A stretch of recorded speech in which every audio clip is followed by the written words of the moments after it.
Lift কি উঠবে না? আজকে একটা ড্রেস গিফট করার সুযোগ পাইলাম না দেখে থ্যাঙ্ক ইউ পাইলাম।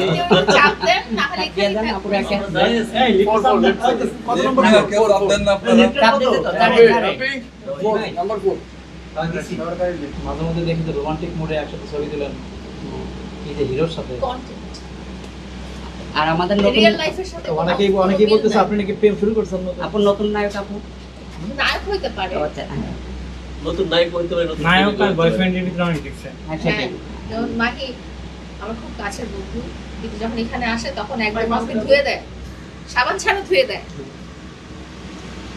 আপু সাবান ছাড়া ধুয়ে দেয় কেন বলেন? যে আপনারা নায়কদের সাথে বলতে পারেন না? বন্ডিং ভালো থাকে ওদের সাথে তো প্রেমের সম্পর্ক হয়ে যায় অনেক সময়। না, তারা না, দেখি অনেক নায়ক নায়িকাদের না না না। যোগ বিশ্বের সাথে সিনেমা করতে করতে সাকিব খান তো আর আমি বিয়ে কি করে সিনেমা করি না? আপনি তো এরকম নায়ক না আপনার। ইয়াকি হিরো কিন্তু দেখতে সুন্দর আছে আপনি। হিরোদের চেহারা সুন্দরই হয়। না এই হিরো আপনার কিন্তু ভালো লাগছে। আমাদের পরিচিত হিরো তো ওই যে আমরা গেলাম ইন্টারভিউ নিয়ে আসলাম ওইখানে সাভারে। হ্যাঁ আপনি চলে আসছেন না? ওর তো স্যালুন আছে। আর কি রে কয়টা নাই রে ভাই? ভাই কই যাই এটা কোন জিনিস বলে থামে না। তুমি ফ্যানের নিচে দাঁড়ায় আছো, খুশি হও।